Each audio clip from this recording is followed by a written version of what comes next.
And hello, movie lovers, and welcome to the show. For tonight's podcast episode, I have Sean here with me. We're going to be reviewing the 2006 movie Hatchet. Say hello to everybody, Sean. Hello.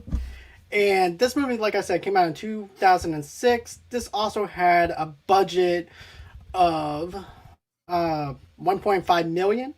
It only made $208,000 at the box office, so it didn't do so great at the box office. But I remember the first time I saw this movie. It was at work when I was working in housekeeping. At that time, streaming wasn't as big as it was now. What year was it? Was it in 2006? 2006. Okay. Yep, exactly, 2006.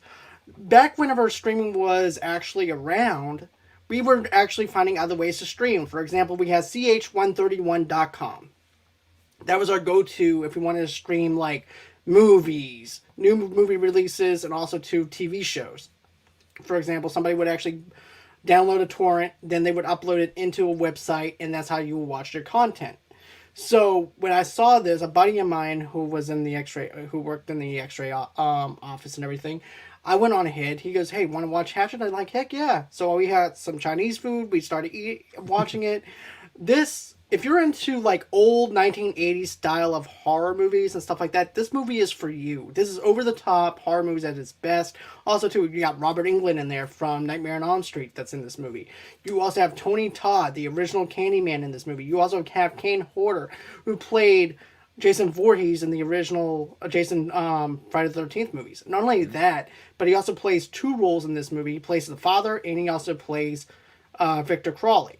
So you actually have those level of actors in there. It's a pantheon of horror actors. So how did you stumble upon this movie? So I actually stumbled upon it this year.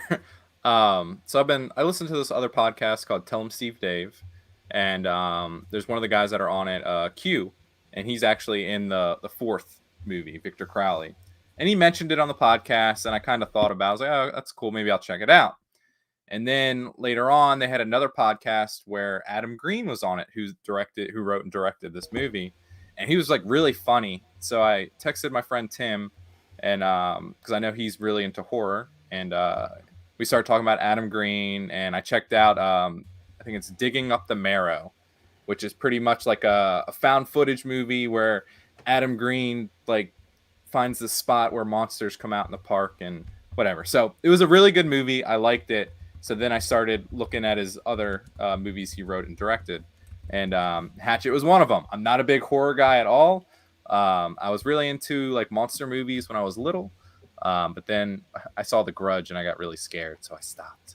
Um, and yeah, but this movie is like, it's kind of like you said, it's very like 80s like campiness to it, which I like. The special effects are really cool, which drug me in, and like the violence is so over the top that it's ridiculous, so it's more fun than like scary. Right, exactly. It has that level of cheesiness of the 80s and also too as well. It's also a simplistic story. Basically, you Mhm. actually have two people going out doing alligator hunting in Louisiana during Mardi Gras season. So you have a little bit of Girls Gone Wild mixed in with a little bit of the whole entire deal where you're basically doing alligator hunting. But Samson and his son Ashley are actually hunting for alligators in a swamp, while Ashley is actually urinating. Samson falls silently. Arsene Mm. finds Samson's dead before he is also dead too, and then that's of course where we get into the main storyline. That was like And the, yeah, the opening kill, not because obviously the one they didn't show, it kind of panned. I think he was just dead in the boat already with like his yeah, intestines out. But the other guy, dude, what a brutal death! Literally just getting ripped apart by Victor Crowley. And this scene also brings in like ridiculousness that I was talking about earlier, to when like the dude's limb gets ripped off and it has like this, it pans to like this tree, and it literally looks like someone took like a bucket of corn syrup like with red dye and is just like chucking it all over the tree. And it's funny, like, it's, I know it's brutal and the dude's screaming, but it's kind of funny it just how is much blood comical is though. shooting out. Yeah. Because I was even noticing that too, like whenever the person's getting ripped apart, all of a sudden you see this gigantic bucket of blood pretty Yeah. much, and it just goes splashing across Yeah. the screen. I'm like, okay, so that's just to amplify how gory and messy this actually Yeah. is. But, you know, the person who winds up getting ripped apart is Robert Englund from the Nightmare on Elm Street movies and everything. The poor guy, he just can't survive in a horror movie whenever something's been wrote up for him. Perfect example is Wishmaster, Wes Craven's movie, and I forgot what winds up happening to him, but he makes a wish and he winds up dying. But that's also another one that's actually over the top and is actually pretty good for a 90s horror flick. But this is actually a perfect introduction into what we're in store for. It actually sets the tone for this movie. That's something that I really do appreciate. The fact that, okay, we know that it's going to be gory. We know it's going to be over the top. We know what we're getting ourselves into. And I also like how it starts off where basically it has the guy from, what's that movie called? Without a Paddle is in this movie too. Oh, yeah. There's a lot of like throughout this whole series. There's a lot of like famous horror actors that make appearances in Adam Green's films, which is kind of cool. Yep. Yeah, and here's the thing: this kid, basically what winds up happening is this guy named Ben and his friend Marcus decide to go on a haunted swamp tour. They find that the tour is closed because the guide, Rev Zombie, who was actually played by Tony Todd, is being sued for negligence. Rev Zombie suggests that they try a place further down the street owned by the over-the-top and inexperienced tour guide named Sean. Now, he's one of my favorite characters. Me too. One of my favorite actors throughout the series because he's in every movie, but he's awesome. I love him. I do too. I like this actor a lot, but I like how Tony Todd, whenever the camera's zoomed in on him and everything, and he's trying to tell the story, he goes, "Yeah, what do you want?" And he goes, "We want to go on a haunted tour." He goes, "Well, the last time I went on a haunted tour," and you're thinking that you're in for a horror story around the campfire type of thing. He goes, "I was out on the swamp one time, and then something happened to the boat. A lot of people fell out of the boat and they got hurt.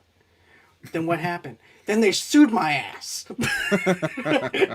And then that's when he goes ahead and recommends Sean to go ahead and do this tour, which is actually funny because then we're actually introduced to some other characters though too inside this shop and everything. And you can definitely tell Sean is not like the best tour guide either. In this thing. And he's actually trying to pull off a Cajun accent like he's from New Orleans. Yeah. You can tell that he doesn't even belong in New Orleans, to be honest with you. No. But I'll let you go on ahead and talk about that a little bit. I know, yeah. So yeah, they go up to Sean and like Marcus, like because there's a group of 4 of them in the beginning, and Marcus, because I think Ben is going through some relationship issues, is like, you know what, I'll stick with my buddy. I'd rather go, get some beers, meet some women, but I'll keep him company. So they end up going to Sean and ask about this haunted boat ride through the swamp, and they meet a guy with 2 chicks, and he's filming kind of like a Girls Gone Wild thing, and it's just like ridiculous, and that kind of gets Marcus on board. It's like, all right, there's gonna be some hot chicks on here, I'll go with them. Because remember, at first he's like, I'm not going on this stupid haunted boat ride. Who wants to go to that? Who wants to do that? And all of a sudden he goes, okay, girls, it's time to go ahead and show that you're having a good time. Next thing you know she's the flash. Woo! No. And this is, like, you can definitely tell this is like the early 2000s and everything, because Girls Gone Wild has been out for a long time, but you can tell other people try to mimic that, especially in an early 2000s kind of setting, which makes it even that more comical because they're actually making fun of it, kind of like a parody of it. Yeah. But but basically these 2 girls, one of them is named Misty Joe, and then the other one, Jenna is another one. She's also bossy. She's boastful. They're both trying to be upcoming actresses and everything, which makes them want to go on ahead and sign up with this guy who's just doing this Girls Gone Wild type of video and stuff like that.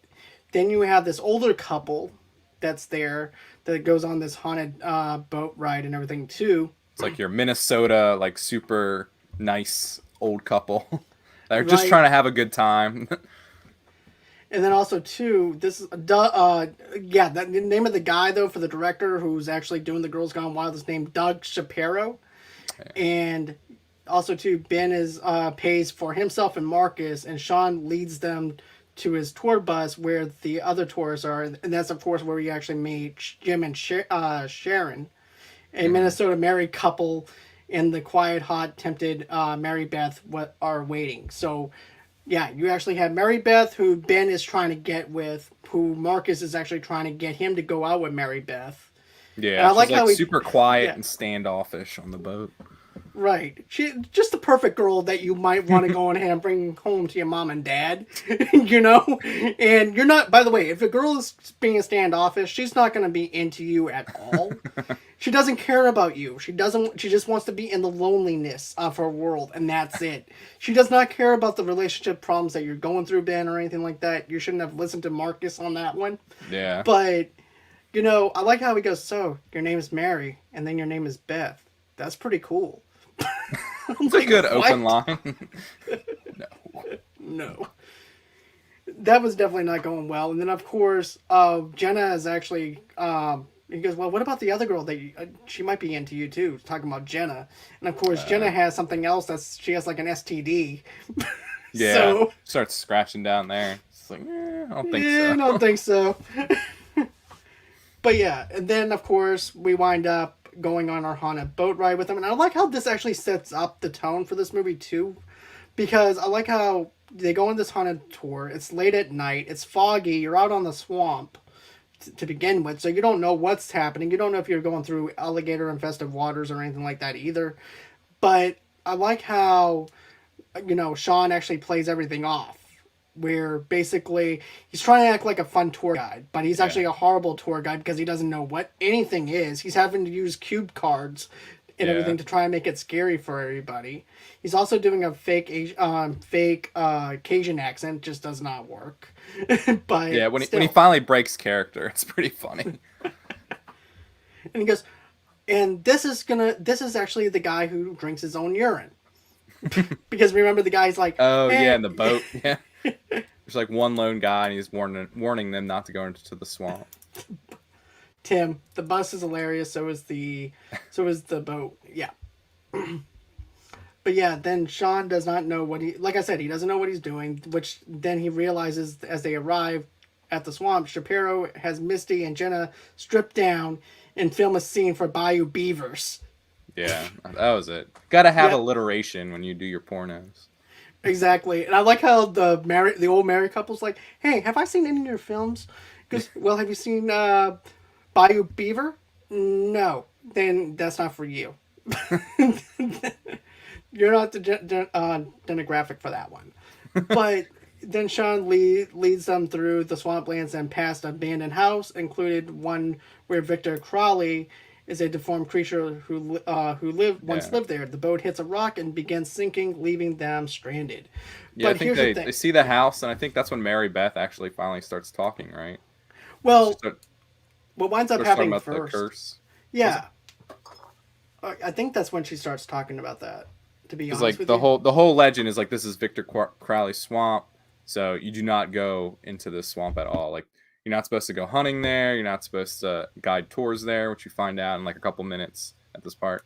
And yeah, you find out that it was like this deformed child, and the dad, Thomas, I think is his name, um, just essentially raised them in the swamp. But kids around town heard about like this deformed kid, and I think it was on Halloween. They came to the house and they lit like firecrackers or something to try to scare him out so they could see what he looked like. They ended up setting the house on fire, and the dad Burning came him rushing alive. home to try to save his kid who was trapped inside. And he took a hatchet to the door, and for some reason, Victor Crowley's chilling literally right by the door. Hatchet goes through the dude's head, kills him, and boom! Now you have this vengeful spirit haunting the forest or haunting the swamp. And you know what though? I like how Sean also says, and if you listen very closely, you can actually hear him scream throughout the night. And then he's Yeah, he trying to tries. mimic Yeah. that, and it's just really bad. It reminds me of going to Florida when you have those bad tour guys and Mm-hmm. everything, like for Jaws Yeah, yeah. and everything. That's a good. It's a good comparison. Thanks, because that's what I was thinking of. I was just thinking about that Jaws ride and everything, right? And I'm like, yeah, you would actually fit in probably with Florida. You would not fit in well with New Orleans. I'm going to tell you that now. But then, of course, they he also too. The guy also found. Here's the thing: Sean also gives them the wrong house. though too, because remember he goes, "No, we passed that a while back." He goes, Oh "Victor," yeah. and he goes, "No, no, no." He goes, that was his house over there." "No, it wasn't." She goes, "Why?" "Because that's his house." And that's after the fact that what winds up happening to the old man and everything from Minnesota and everything, he winds up getting hurt really bad whenever he falls out of the boat, Mm-hmm. and everything. And then of course that's when Victor Crawley goes on ahead and does something to his legs. And then now they Oh, have to to the man's legs. Yeah. yeah.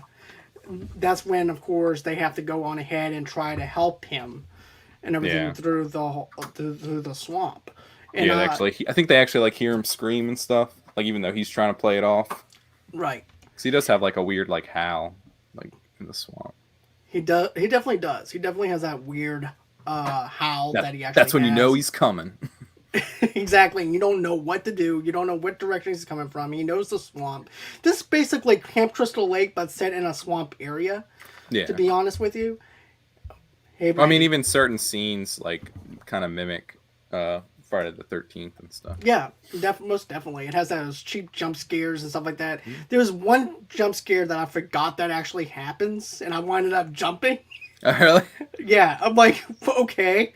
Because I've seen this movie over 100 times, but I forgot that one scene happened and stuff like that.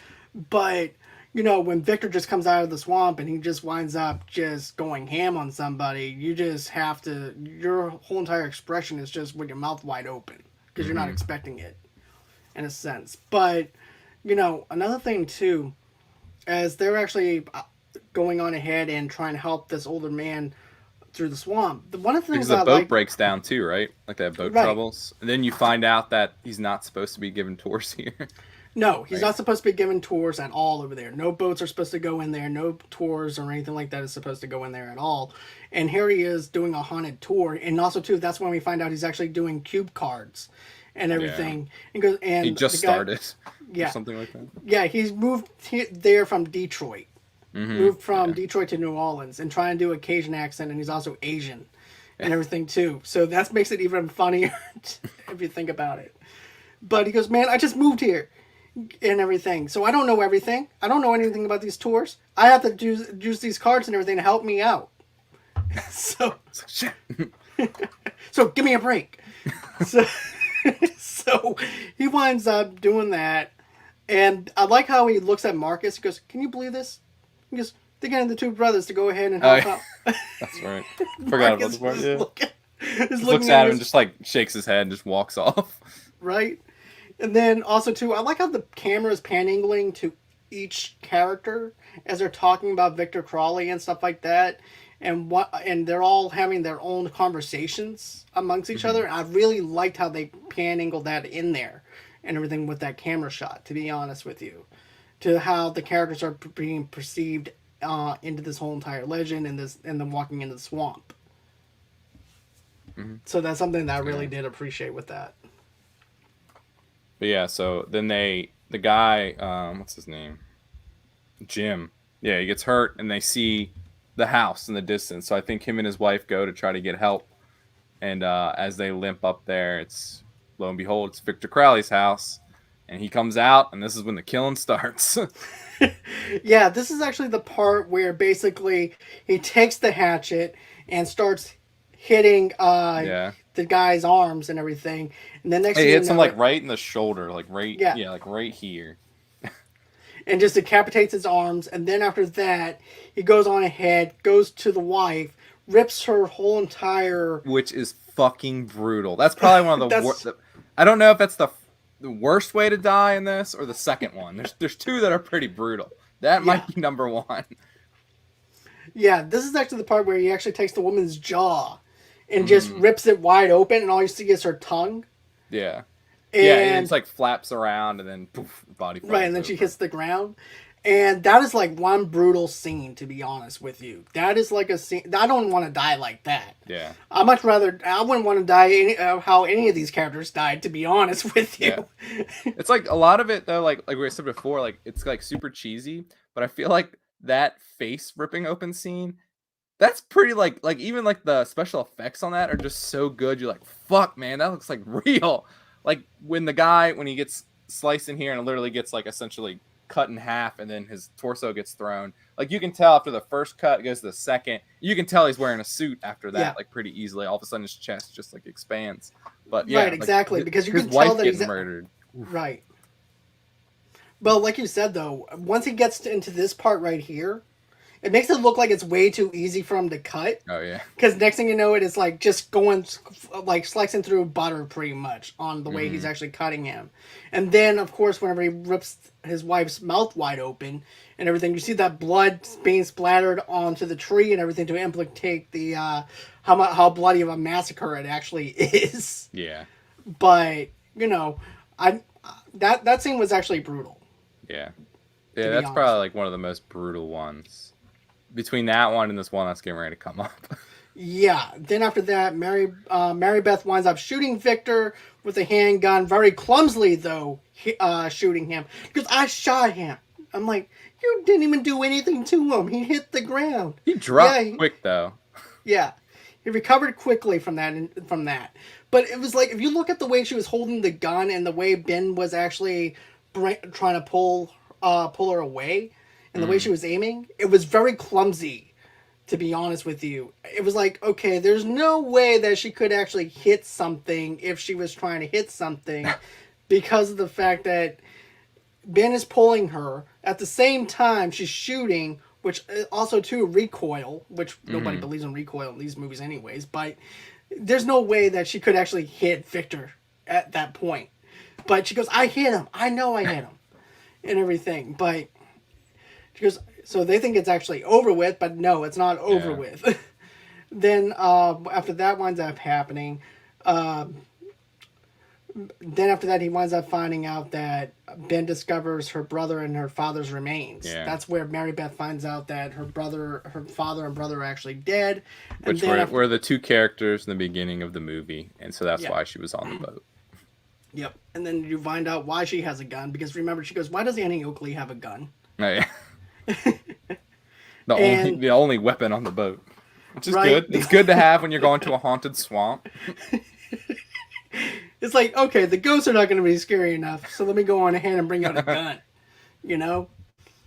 But this movie is actually really good. If you're looking for something just to give you that edge for a horror film, I recommend this. It only clocks in at like 88 minutes long, to be honest with you. Yeah, you're in and you're out. The runtime is not that bad. You're right. Super plot, like super simplistic. Simplistic plot. Have a few beers, get some friends over, and have fun.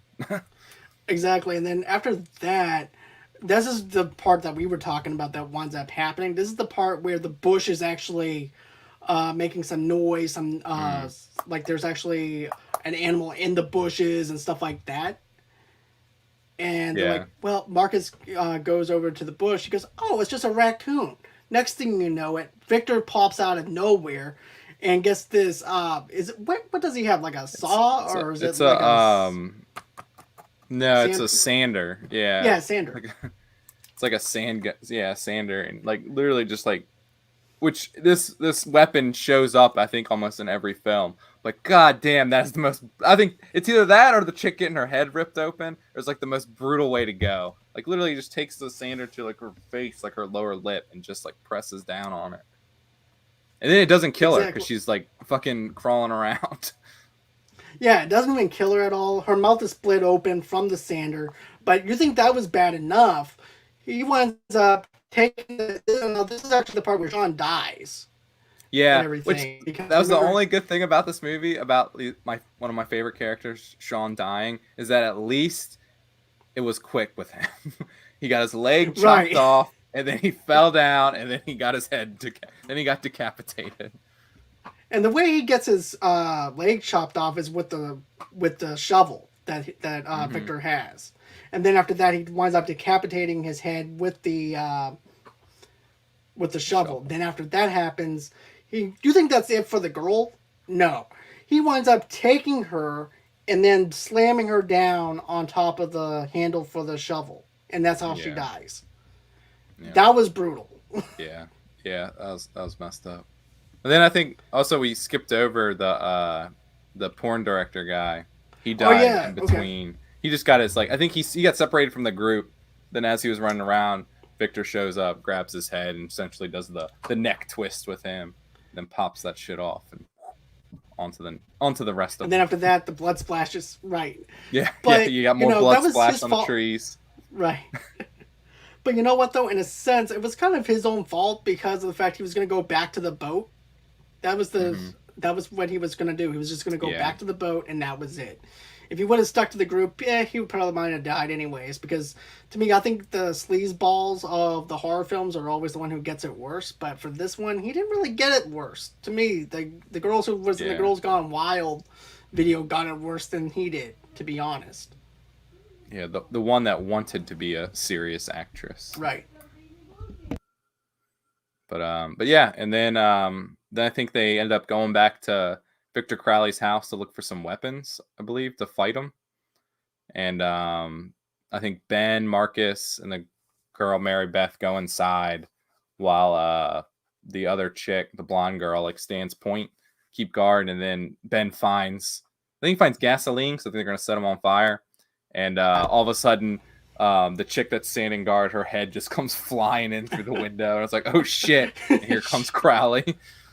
Right, because remember, she goes, wait, you're going to use my lighter to light him on fire?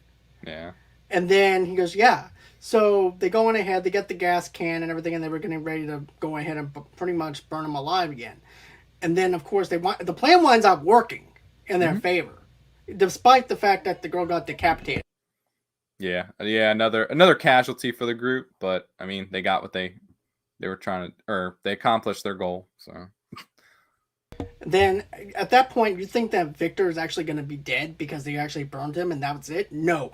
Then all of a sudden, a rainstorm happens, and then that's whenever, of course, Victor winds up being pretty much whenever someone's on fire and everything, and water winds up coming. It's not a good thing because now Victor is now no longer being burnt alive. So now the water actually washed that away. So now Victor is actually alive. And now he's going to go on ahead and kill him again. Try and kill him again.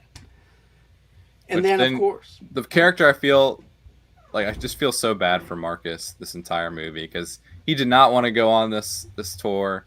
He just wanted to, like, party it up, but he was trying to be a good friend, and then gets his arms ripped off. Right. Marcus winds up getting the worst of it, though, to be honest with you. Yeah. Because, okay, they're at a cemetery. They actually find a cemetery and everything, which is no surprise because in New Orleans there's a lot of cemeteries around that area anyways. But they wind up finding a cemetery, and then, of course, that's when Marcus winds up getting his arms ripped off in the back by Victor. And then Victor, on top of that, throws Marcus in between the cemetery gates and then kills him. Yeah. Just like splatters him against the side. It's like, damn, dude. And then after that happens, pretty much the survivors decide to, like I said before, they wind up going around the cemetery trying to avoid Victor at all causes and everything, and then they find a boat. They will go into the boat. Well, Ben gets his foot impaled. Like, right, Victor chucks like a spear or something. Yeah. And he gets like his foot impaled. Like, oh shit. And then like Victor's coming at him, and Mary like angles it so it goes through Victor, killing him, and they just like pull off Ben from the spear, and and then they go make a run for this boat. Right, and then they think that, okay, once they're on the boat, they're pretty much safe, but that's not the case, because then next thing you know, Mary Beth is being pulled over the boat and everything, and then you're thinking that Victor is inside the water with her. And kind of like, because that's what happened in Friday the 13th, right? They're in the boat at the end, and then Jason comes up, grabs them, and brings it down, right? Exactly. Or is that just the remake? I don't know if it's the original, too. In the original movie, this is what winds up happening. You actually have it to where everything's all peaceful on the lake and everything on Camp Crystal Lake. She just got done killing Jason's mother, and then, of course, Jason just pops up out of nowhere, like a corpse of him. She winds up pulling her down into the water with her, and then, of course, that's whenever it ends credits. With this one, on the other hand, it ends up a little bit the same way, in a sense, because I was actually having a little bit of a Camp Crystal Lake kind of vibe to it, to be honest with you. Because here's the thing: you see Ben, he's over there trying to get Mary Beth out of the water, and you see his arm in the water trying to get her, and then this is what winds up happening. This is actually a little bit of a plot twist in a sense, because you're thinking that that's actually him with his arm in the water because that's like the last scene that we see him in, but that's not the case. It's actually Victor having Ben's arms and Yeah. everything trying to lift her up.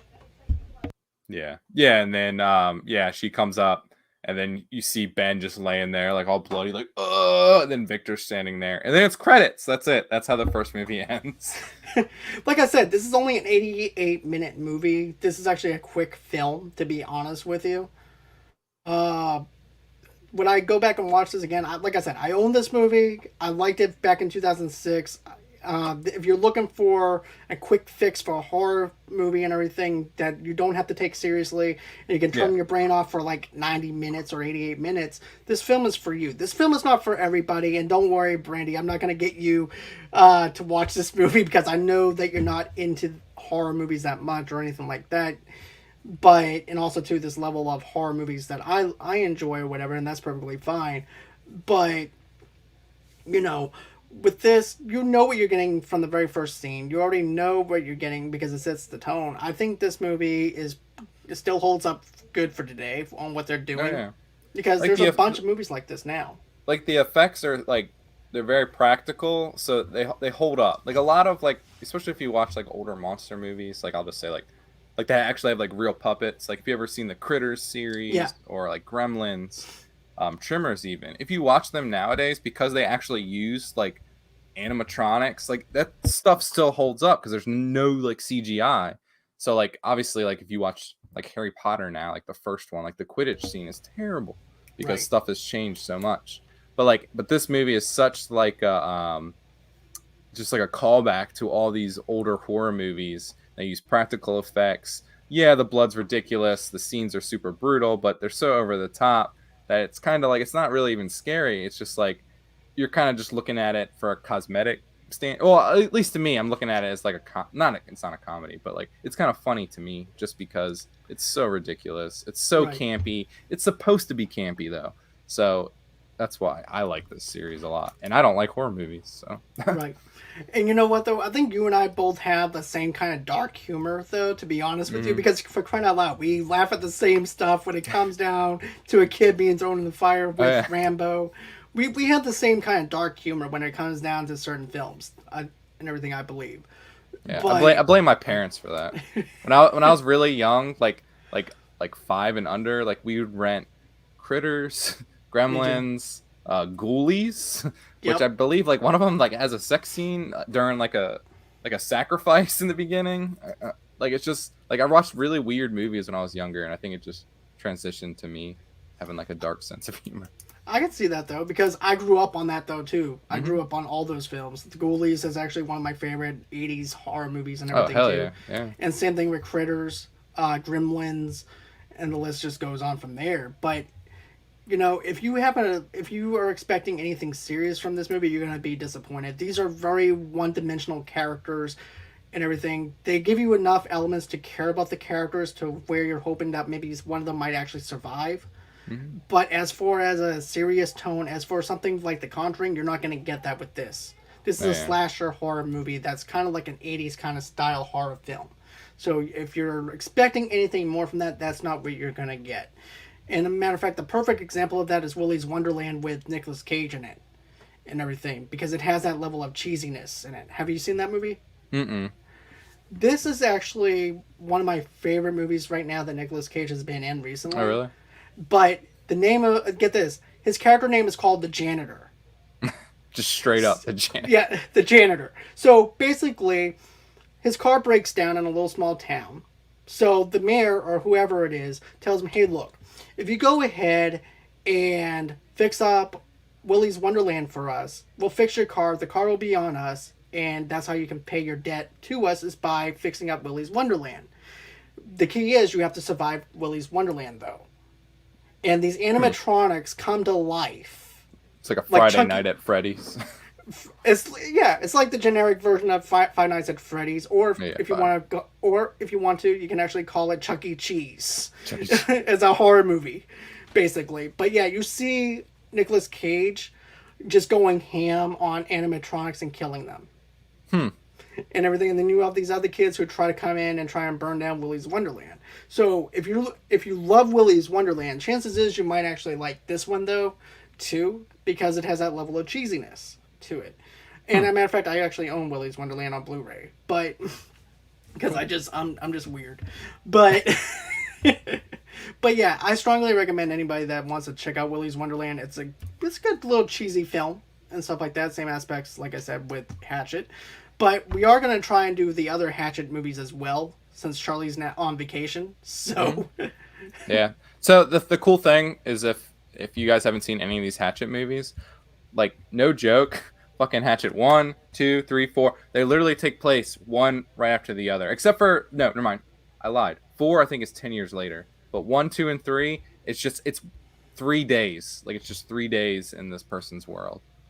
So here's a little bit of trivia for you, though, man. If you watch the first three Hatchet movies in a row without opening an end credit, it would be one uninterpreted storyline revolving yeah, around a few days. yeah, there you go. Because it literally Uh, ends like with her and this, and then it opens up with her dealing with Victor, and then she goes into town, brings people in, and then she goes back and brings more people in. Plot super simple. You're kind of like, motherfuckers, why don't they just stay out of the swamp? But I mean, exactly. And then also, too, there's actually a goof in this movie, though, too. When Sean takes the group to the tour on a bus, which leaves the French Quarter in daylight, enough time passes that the sun goes down, signifying that they've been driving a while. Sean then directs their attention to passing a cemetery, which he claims is St. Louis Cemetery Number 1, in which he says houses the tomb of Marie Laveau. Expect that cemetery is back in the French Quarter, just a couple of blocks away from where the tour bus departed. hmm. So that's a little bit of a goof on that. In the alternative version, the unrated director's cut, which I have, has one full moment of extra gore that the MPA forced the filmmakers to cut Not out for the theatrical release. I wonder if that's just more blood going against the tree. Yeah. But that's everything that's in this film as far as trivia Maybe goes. maybe I was gonna say maybe it's the blonde girl getting killed because they didn't show her really get hacked up. It was No. just, but I don't know. I don't think I've seen that version. Let's see here. Then this also has this is the new ship by Marilyn Manson. I'm thinking that Manson was actually in this movie because they have him down as Brian Warner. Hmm. Well, I know no, in the no, the that's third his actual Hatchet name. movie, Billy from Gremlins is in it. He plays Oh the yeah, sheriff, which is I cool. think I saw the IMDb on that because I haven't seen the second one or the other Hatchet movies. This is like the only one that I've seen. Oh really? Yeah. I like one and two are really good. 4 is probably at the same on par as 2. 3, watch 3 and 4 together just so you're not too bored. Oh, Tim said this. He goes, "I have that if you want to borrow it." Talking about Willy's Wonderland. So, Okay, cool. Yeah. uh, Tim let me borrow Hatchet 3, so I'll drop off Hatchet 3 and pick up Willy's Wonderland. that's great. All right, so I think that's everything that we wanted to touch on. This is actually shorter than what we normally do because usually we review The over an hour plot's long so films. simple, it's kind of Right. hard to like talk like over, I don't know, over Right. 45 minutes for a 88-minute movie. Exactly, man. Exactly. So, guys, with that being said, that's going to do it for our show for tonight. But I want to actually share something with you guys real quick. I just want to say thank you for those of you who have donated towards St. Jude's Hospital buying Cincy's from Two Blur Girls podcast. We actually raised $450 towards St. Jude's Hospital. So I just want to say thank you guys for supporting St. Jude's Hospital. Matter of fact, we're actually talking about teaming up again, probably with Red Cross, trying to do a fundraiser for people that lost their homes in Louisiana and stuff like that with Ida. And matter of fact, my power came on Monday or Tuesday. No, it was actually Tuesday whenever my power came back on. So yeah, I was in the midst of all that with Ida. I was just thankful and blessed that my house survived and everything. So that's going to be our next fundraiser if we have one. So keep your eyes peeled on that. By the way, I'm actually going to have an actress from School of Rock coming on. Rika Reyes, I think that's how you say her name. If I'm butchering, I do apologize. But she's actually played in the School of Rock with Jack Black. I'm going to be interviewing her on September 15th at 8 o'clock Central Time, 9 o'clock Eastern, and at 6 o'clock Pacific Time for that. So go on ahead, tune in for that. That's going to be coming up. But I have a lot of other shows before then. Just stay glued to the schedule and stuff like that whenever I start making out the schedule for it. I have Push the Envelope coming on next week. We're going to be doing Cliffhanger, the Sylvester Stallone movie. We're going to be doing that. I've got Beth coming back again. We're going to do another 80s movie, Ferris Bueller's Day Off. And then we're going to, also too, at the end of the month on a Saturday, we're going to be doing Pretty in Pink and everything too, which is also another classic 80s movie, but directed by John Hughes. So, like I said, we have a lot of stuff going over here at Movie Lovers Unite. Also, too, go on ahead, smash that like button, smash that subscribe button. Also, too, down below, YouTube has done something now that I think that is totally stupid, but smash that little bell down at the bottom to allow you to know that when we're actually having some new stuff coming out or when we're going live. That's actually how you get your notifications. If you subscribed and like, hey, I'm not getting anything, why isn't anything popping? Well, that's why. You have to go ahead and smash that little bell on there on the bottom right hand side. So, if you guys want to, go on and follow me on Facebook at Movie Lovers TV Lovers Night over there. If you want to donate to the page, how do you do that? You just go on ahead and go to www.gofundme.com/Movie Lovers Podcast. That's how you can donate $5 to $10 to our show. Then, of course, you guys can follow me on Instagram at Movie Lovers TV Lovers Night over there, underneath the same name on Pinterest.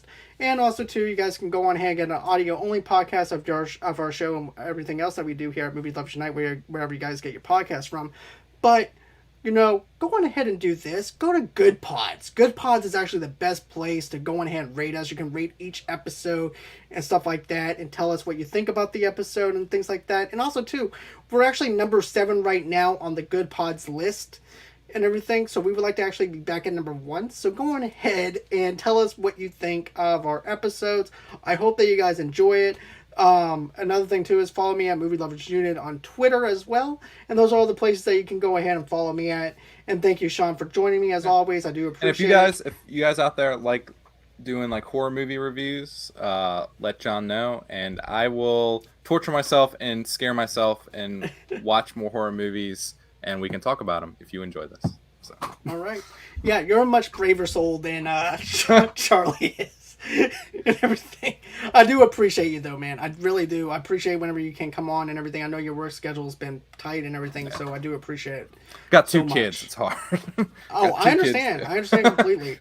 And everything is perfectly fine. Thank you again. I do appreciate you. And always until next time, guys, it's been real. It's been fun. Can't wait to do this again. And bye-bye. See you.